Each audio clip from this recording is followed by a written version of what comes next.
Olá, está começando Diversidade, uma parceria do Conselho Regional de Psicologia de São Paulo e a TV PUC de São Paulo. No programa de hoje você vai ver: você já ouviu falar em vigorexia?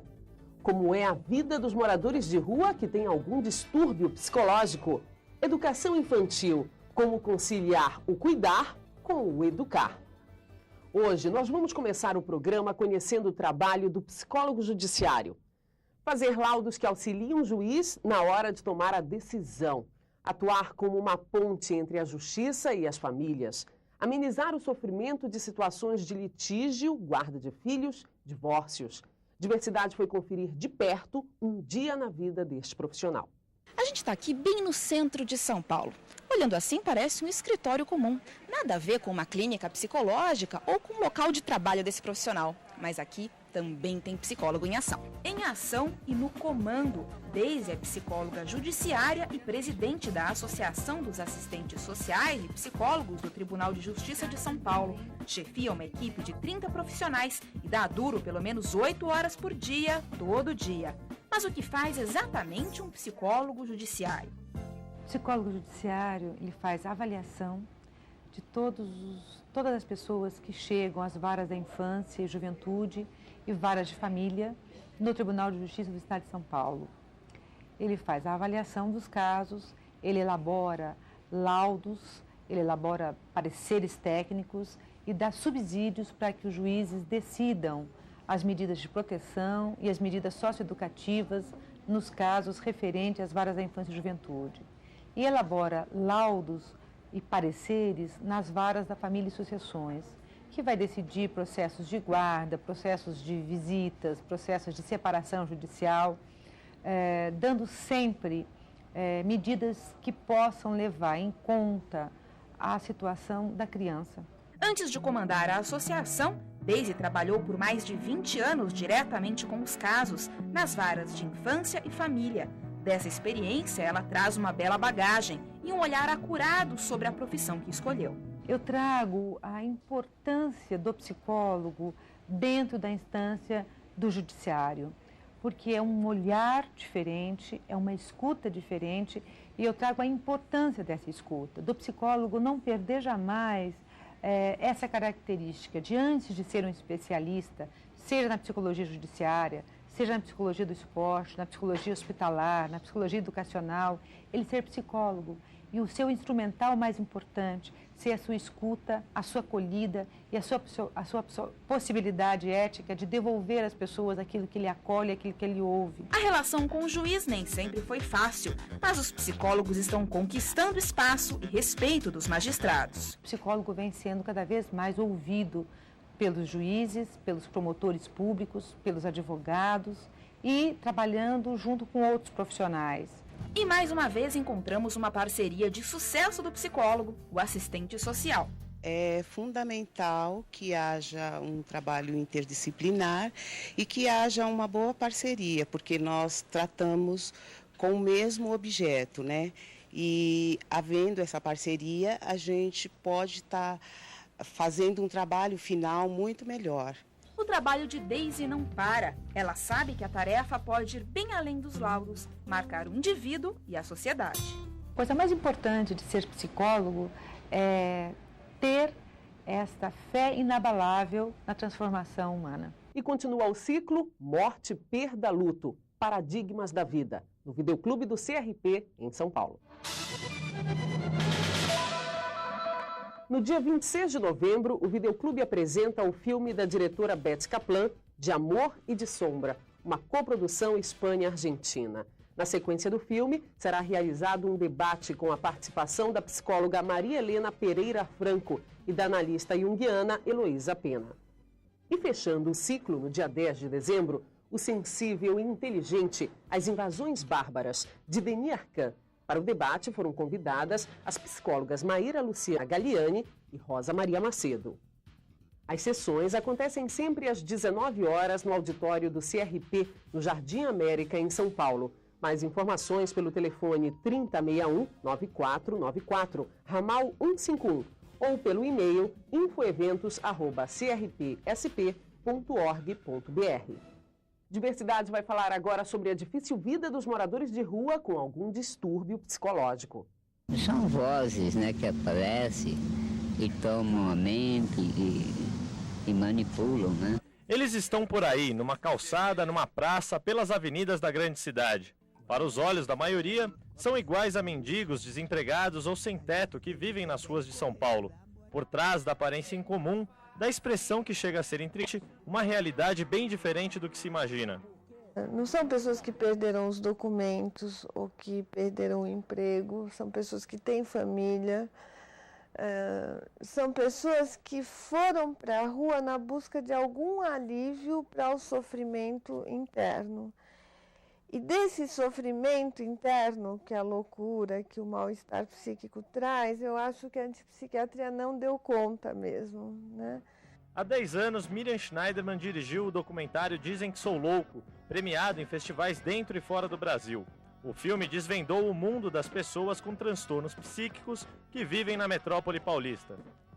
Eles acham que eu sou um maluco, acham que eu não tenho juízo. Eu falo mesmo pra eles, não, eu não sou mais louco não, eu já fiquei pra lá de louco, já passei pela academia de louco, já fui-me embora, deixei os loucos pra trás, mas tem uma coisa, eu não abandono ninguém. E quando a gente saiu para a rua, a gente não sabia exatamente isso.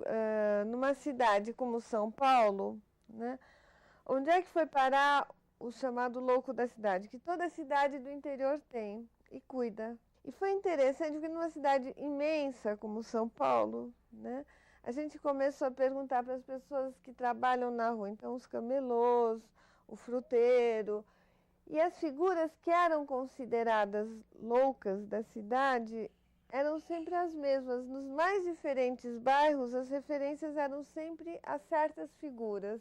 Quem passa de carro ou a pé por esta praça do Pacaembu já conhece a referência. É aquela barraca ali, às vezes retirada, logo depois ela está de volta, construída por Chiquinho, como é conhecido o morador dela.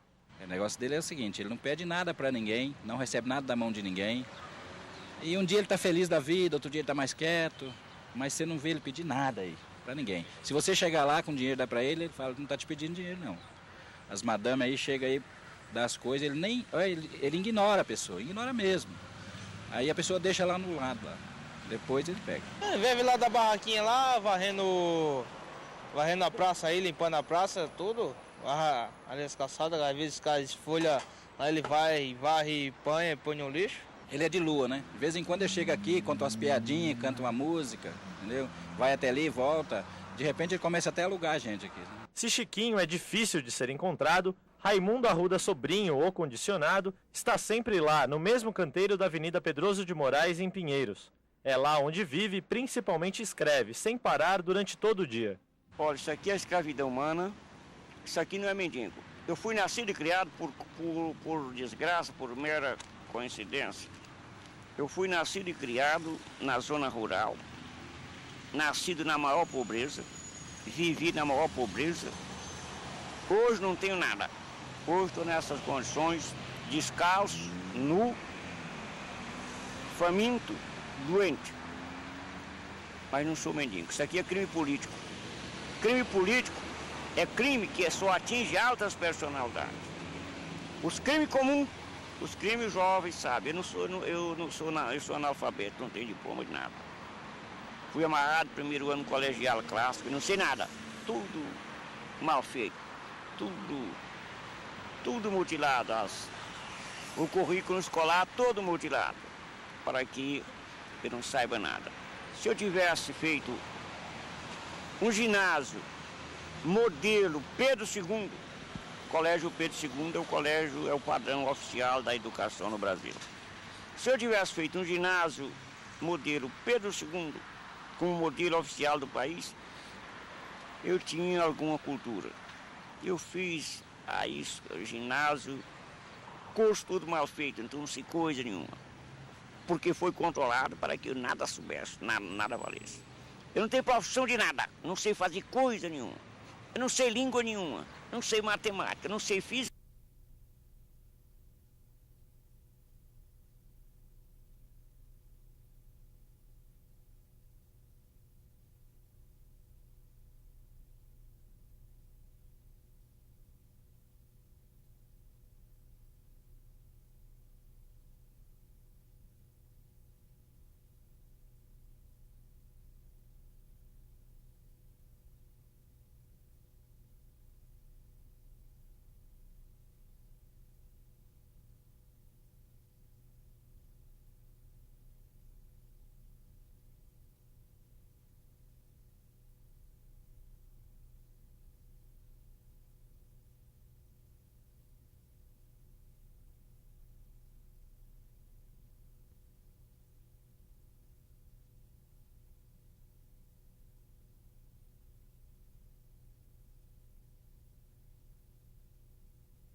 Olá, está começando Diversidade, uma parceria do Conselho Regional de Psicologia de São Paulo e a TV PUC de São Paulo. No programa de hoje você vai ver. Você já ouviu falar em vigorexia?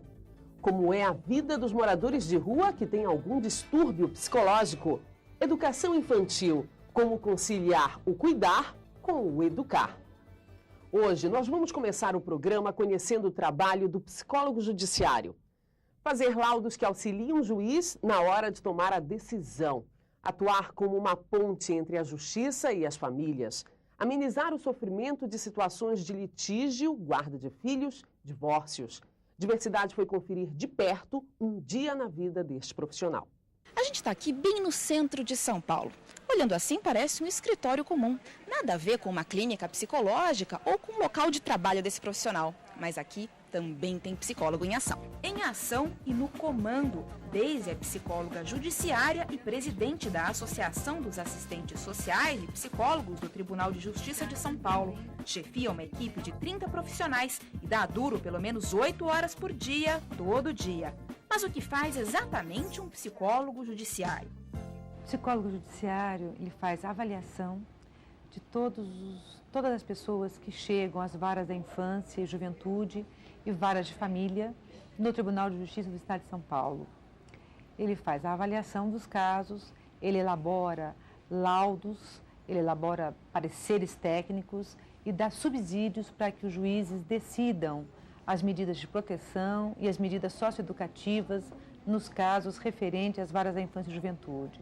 E elabora laudos e pareceres nas varas da família e sucessões, que vai decidir processos de guarda, processos de visitas, processos de separação judicial, dando sempre medidas que possam levar em conta a situação da criança.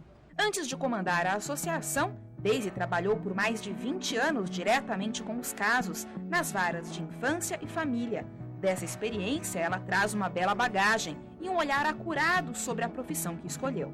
Eu trago a importância do psicólogo dentro da instância do judiciário, porque é um olhar diferente, é uma escuta diferente, e eu trago a importância dessa escuta, do psicólogo não perder jamais essa característica de, antes de ser um especialista, seja na psicologia judiciária, seja na psicologia do esporte, na psicologia hospitalar, na psicologia educacional, ele ser psicólogo.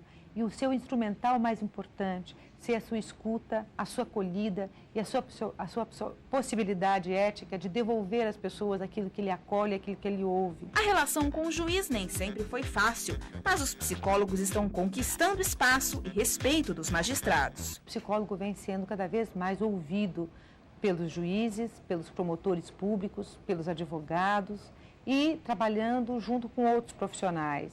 E mais uma vez encontramos uma parceria de sucesso do psicólogo, o assistente social. É fundamental que haja um trabalho interdisciplinar e que haja uma boa parceria, porque nós tratamos com o mesmo objeto, né?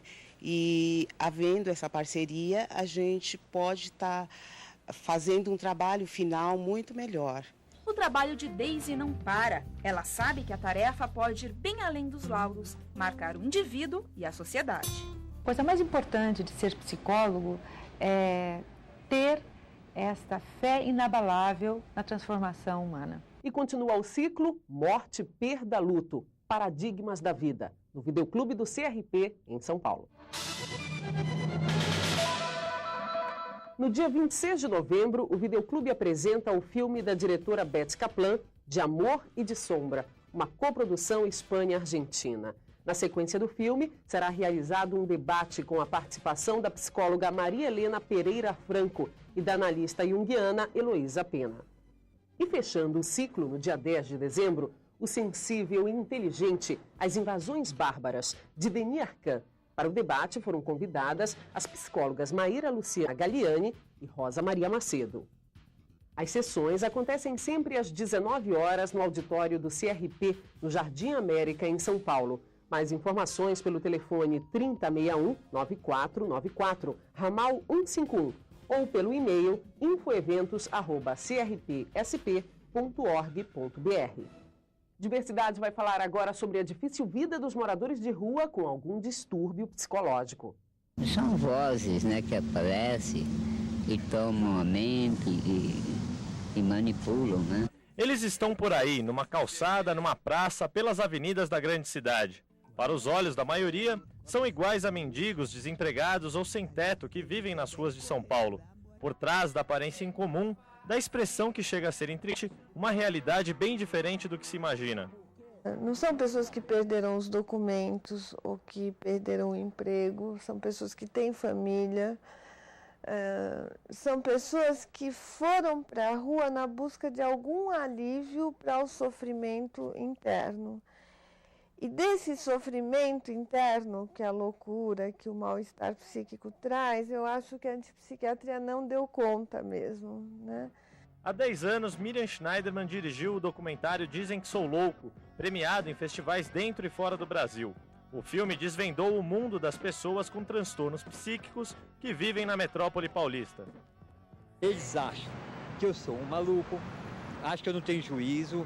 Eu falo mesmo para eles, não, eu não sou mais louco não, eu já fiquei para lá de louco, já passei pela academia de louco, já fui-me embora, deixei os loucos para trás, mas tem uma coisa, eu não abandono ninguém. E quando a gente saiu para a rua, a gente não sabia exatamente isso.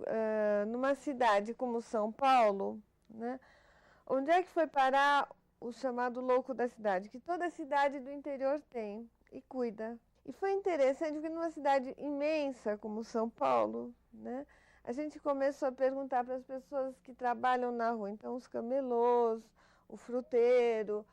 E as figuras que eram consideradas loucas da cidade eram sempre as mesmas. Nos mais diferentes bairros, as referências eram sempre a certas figuras. Quem passa de carro ou a pé por esta praça do Pacaembu já conhece a referência. É aquela barraca ali, às vezes retirada, logo depois ela está de volta, construída por Chiquinho, como é conhecido o morador dela. O negócio dele é o seguinte, ele não pede nada para ninguém, não recebe nada da mão de ninguém. E um dia ele está feliz da vida, outro dia ele está mais quieto, mas você não vê ele pedir nada aí, para ninguém. Se você chegar lá com dinheiro, dá para ele fala que não está te pedindo dinheiro, não. As madames aí chegam aí, dá as coisas, ele ignora a pessoa, ignora mesmo. Aí a pessoa deixa lá no lado, lá. Depois ele pega. Vive lá da barraquinha lá, varrendo a praça aí, limpando a praça, tudo. Ali as calçadas, às vezes cai folha, aí ele vai, varre, põe no lixo. Ele é de lua, né? De vez em quando ele chega aqui, conta umas piadinhas, canta uma música, entendeu? Vai até ali, volta.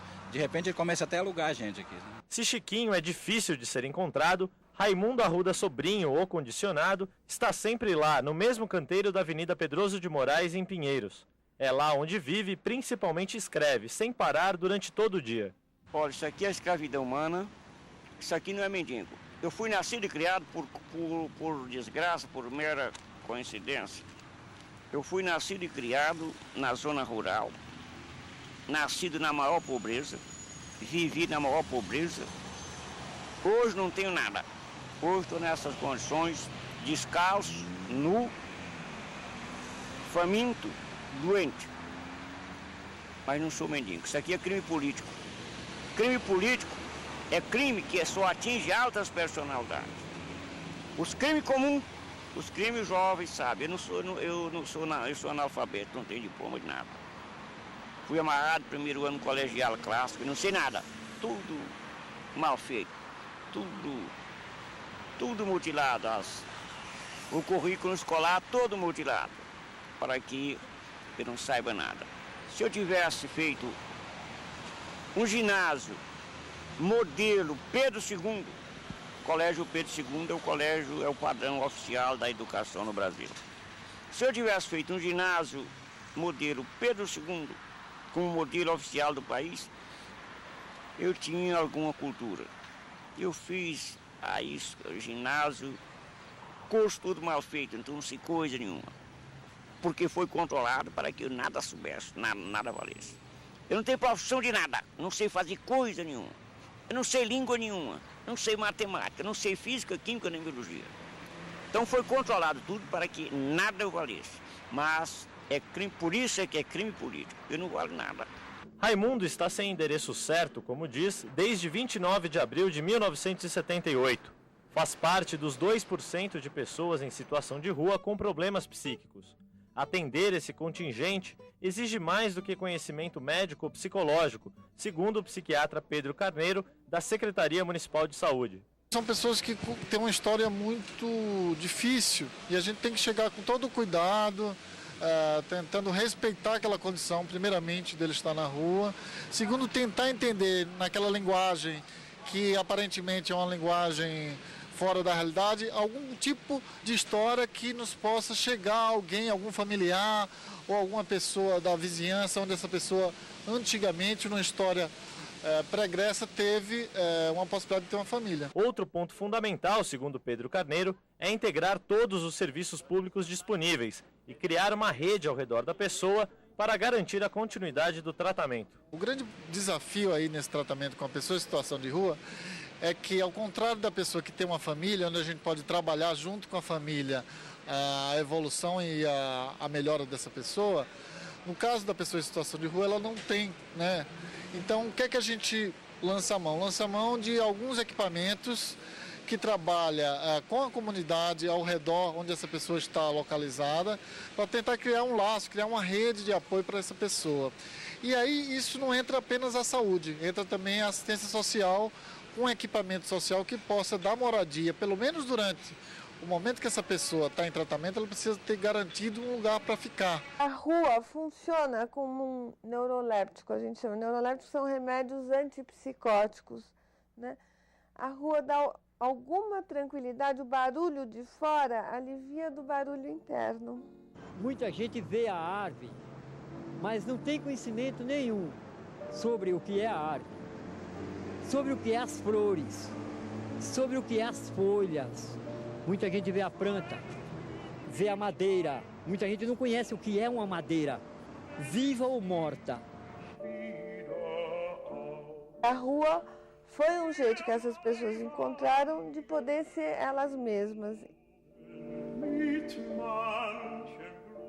Psicoterapia. Vamos conhecer um pouco mais sobre ela.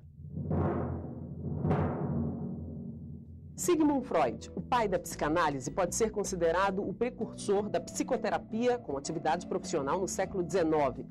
Antes, porém, já nos séculos XVII e XVIII, os chamados médicos dos nervos já tratavam experimentalmente casos agudos e graves de problemas psicológicos.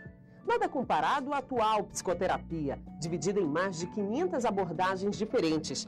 Basicamente, ela pode ser classificada em dois grandes grupos: as terapias breves, focalizadas em sintoma e com sessões estruturadas, e as terapias psicodinâmicas, mais demoradas e nas quais se investiga e explora o caso com maior profundidade.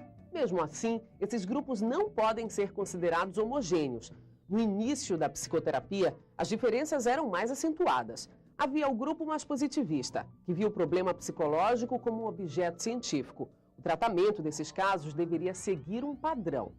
A outra corrente encarava os problemas psicológicos como uma manifestação de impasses existenciais humanos. O autoconhecimento e o contato com o inconsciente eram o caminho seguido na terapia. Hoje em dia, a maior valorização de aspectos da relação terapêutica, da afetividade, do inusitado e da infância da pessoa e da realidade factual. Isso aproximou os dois grupos, se não no discurso teórico, na prática clínica, que atualmente dispõe de 20 linhas de atuação mais relevantes. O bom profissional deve ser capaz de fazer a formulação de caso clínico, que é articular e descrever hipóteses sobre quais fatores causam os problemas psicológicos, quais fazem com que os problemas persistam e quais poderiam mudar esse quadro. Do que você tem medo? Para falar com a gente sobre essa questão do medo e das fobias, nós convidamos a psicóloga Regina Cristina Vielenska, que é pesquisadora, supervisora e terapeuta comportamental. Tudo bom, professora Regina? Tudo bem. Vamos lá ver o vídeo? Uhum. Do que eu tenho medo, meu? É um negócio meio para pensar, né? Ficar sem dinheiro. Tenho medo de altura, velho. De altura? E como é que é isso? Desde pequeno você tem medo de altura? Sim. As contas para pagar, né? A comida para comer e condução, tudo, remédio. Barata. E como é que é quando você encontra uma barata em casa? Saio correndo, dou um ataque de nervo, começo a gritar. É altura e água também, cara. Água também? Como é que é medo de água? A água foi porque eu já tive um susto já, né? Quase me afogado, aí eu tomei um trauma, assim, evito também, né? Do que você tem medo? De rato. Por que você tem medo de rato? Porque eles são muito feios. Medo? Da morte. Não é nem o medo da morte, é o medo de como morrer, né? A gente percebe que alguns medos se referem ao quê? À proteção. Proteção e às vezes até fuga, né? Que é um mecanismo que foi selecionado na nossa espécie. Tem a ver com o que é fundamental. É normal você sentir medo, alegria, tristeza, raiva, ou seja, faz parte da nossa bagagem. E essas pessoas expressam muito bem, tanto o lado biológico disso, aquilo que a espécie humana carrega de medos, historicamente, quanto medos da situação contemporânea, específica nossa. O pior medo é o que está nas ruas hoje, né? Tem medo da violência da cidade grande, é isso? É, isso mesmo. Entrou 2 caras e eles perguntaram pra mim se podia usar o banheiro, né? Aí eu falei, pode usar. Aí eles entraram, usaram o banheiro. Quando ele voltou, você queria falar obrigado pra mim.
Olá, está começando Diversidade, uma parceria do Conselho Regional de Psicologia de São Paulo e a TV PUC de São Paulo. No programa de hoje você vai ver.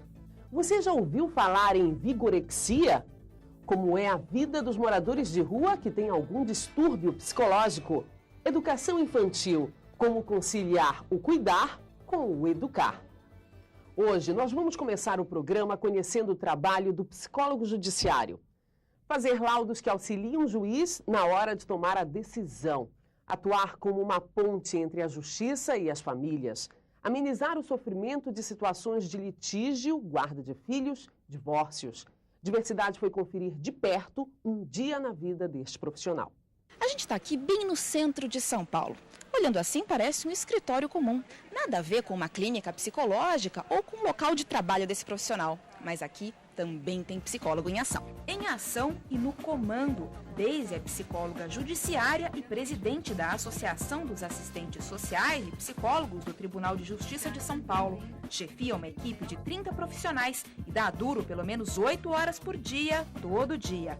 Mas o que faz exatamente um psicólogo judiciário?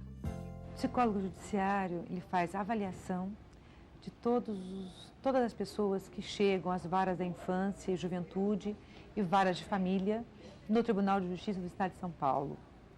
Ele faz a avaliação dos casos, ele elabora laudos, ele elabora pareceres técnicos e dá subsídios para que os juízes decidam as medidas de proteção e as medidas socioeducativas nos casos referentes às varas da infância e juventude.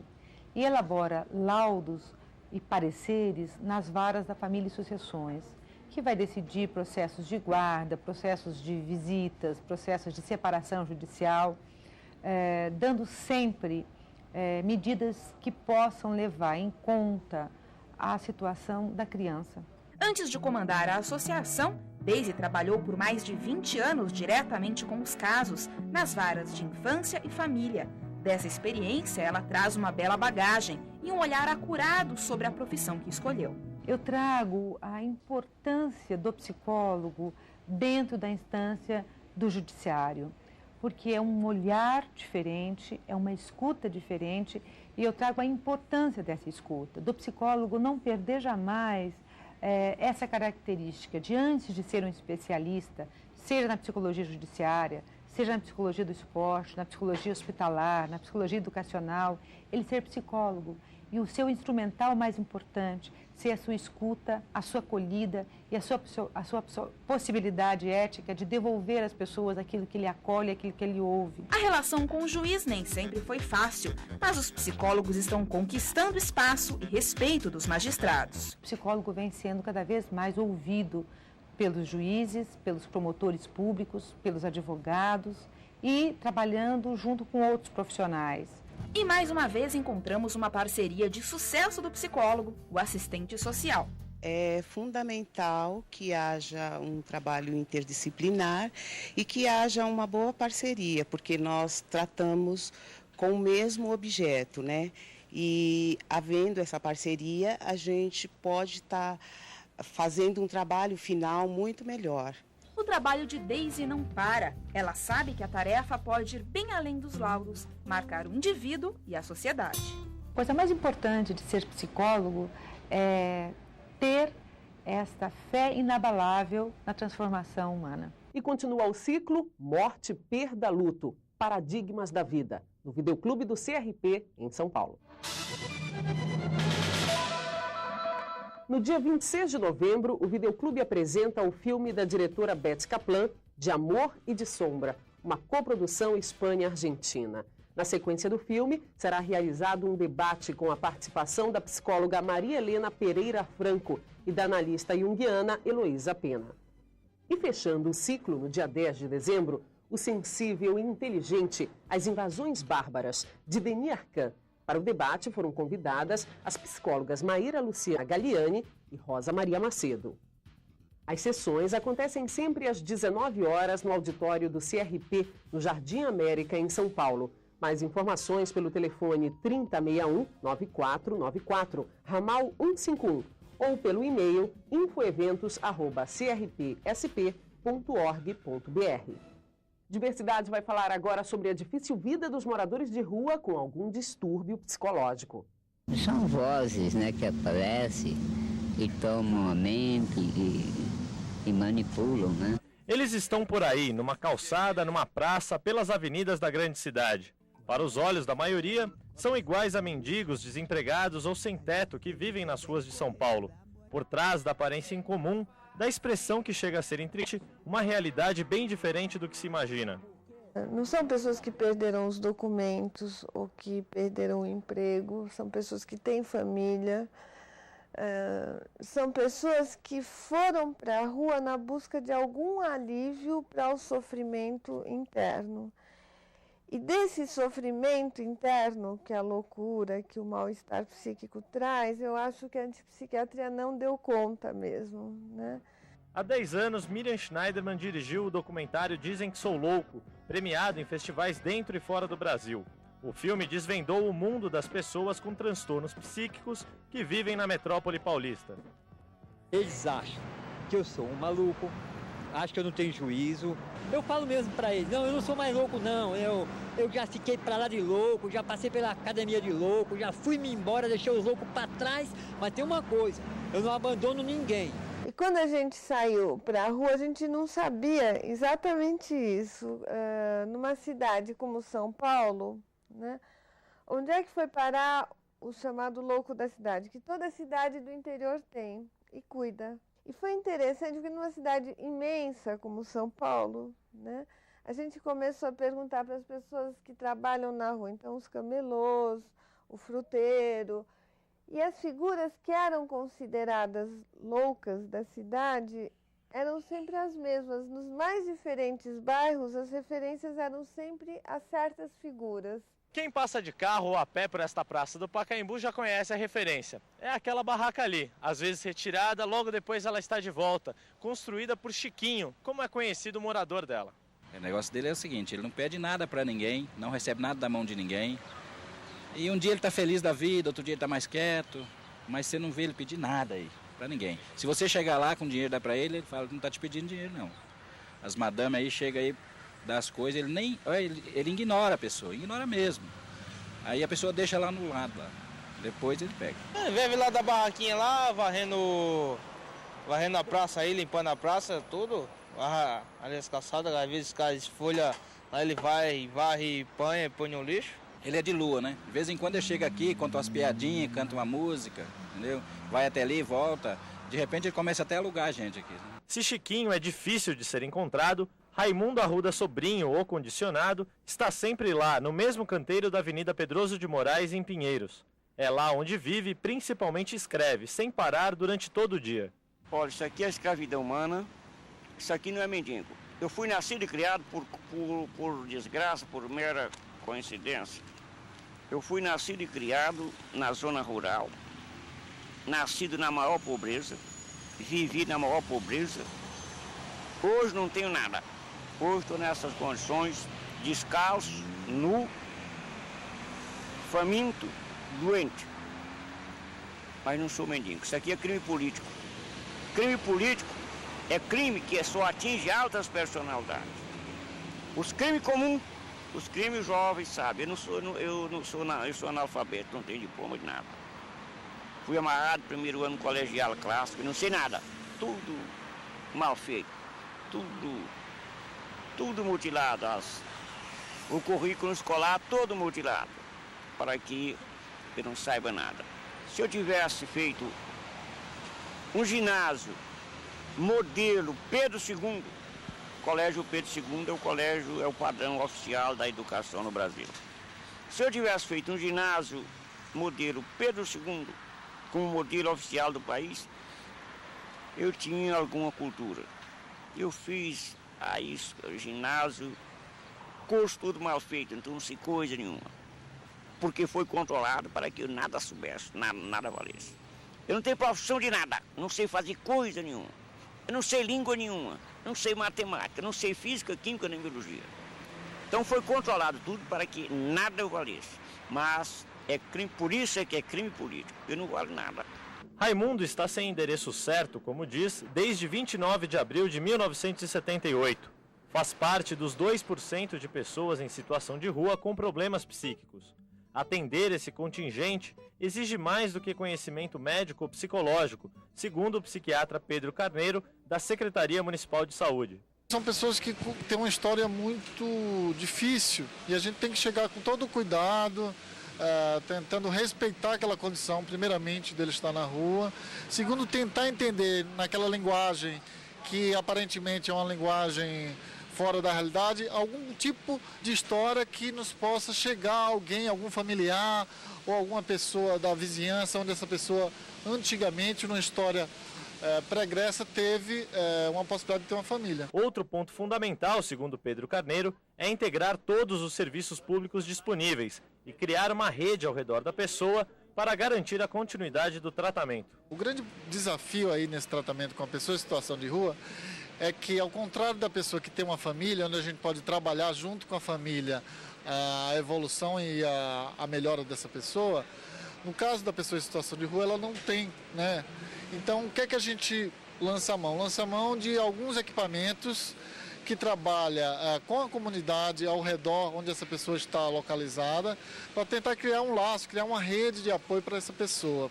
E aí isso não entra apenas a saúde, entra também a assistência social, um equipamento social que possa dar moradia, pelo menos durante o momento que essa pessoa está em tratamento, ela precisa ter garantido um lugar para ficar. A rua funciona como um neuroléptico, a gente chama. Neurolépticos são remédios antipsicóticos, né?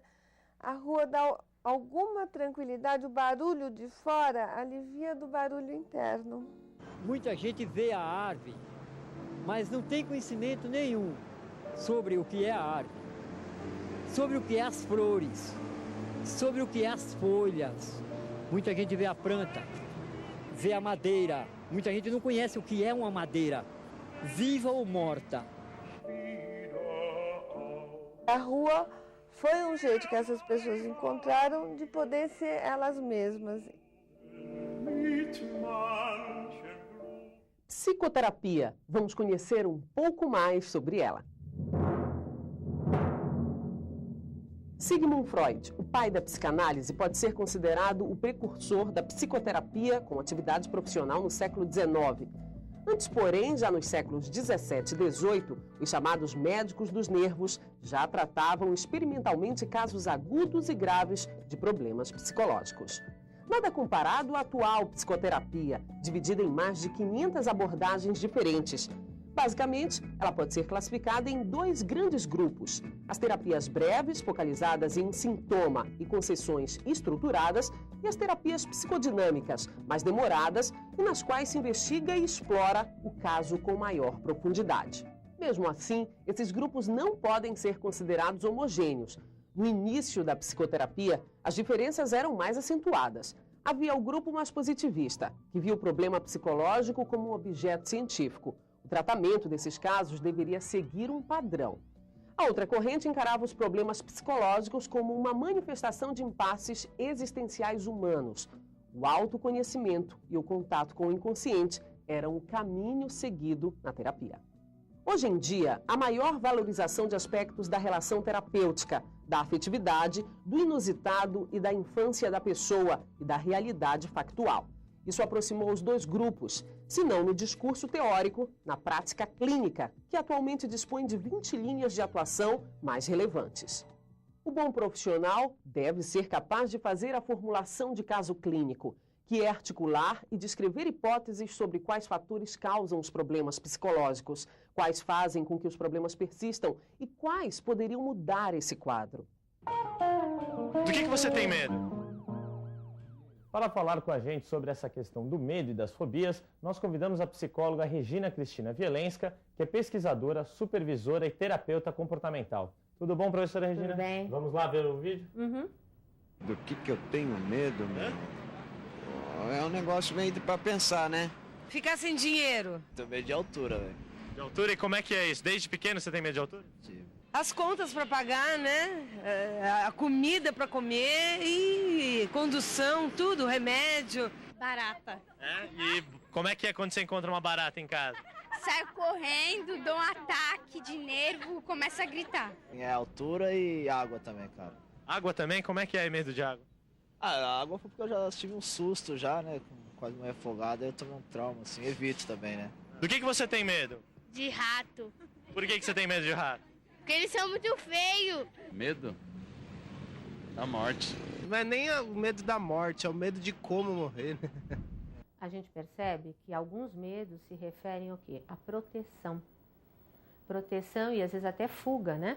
Que é um mecanismo que foi selecionado na nossa espécie. Tem a ver com o que é fundamental. É normal você sentir medo, alegria, tristeza, raiva. Ou seja, faz parte da nossa bagagem. E essas pessoas expressam muito bem tanto o lado biológico disso, aquilo que a espécie humana carrega de medos, historicamente, quanto medos da situação contemporânea, específica nossa. O pior medo é o que está nas ruas hoje, né? Tem medo da violência da cidade grande, é isso? É, isso mesmo. Entrou dois caras e eles perguntaram pra mim se podia usar o banheiro, né? Aí eu falei, pode usar. Eles entraram, usaram o banheiro. Quando ele voltou, você queria falar obrigado pra mim. Ele falou que era um assalto. Me mostrou a arma, falou que era um assalto. Aí deu medo. Aí eu fiquei com medo, né? Alguns tipos de medo são favorecidos por experiências traumáticas, experiências muito pesadas. Então, às vezes, após um sequestro ou uma violência, a pessoa passa a ter reações de medo, reações de flashback durante o sono, durante o dia, pesadelos relacionados à experiência do trauma. Ou a pessoa pode se tornar um gato escaldado, por exemplo, com medo de água fria. O próprio ditado já diz isso, né? A expressão popular. E então as pessoas passam a evitar aquele contexto, ou até mesmo as lembranças relacionadas ao contexto onde a experiência traumática aconteceu. Eu acho que eu tenho medo da incompreensão humana. E o que é a incompreensão humana?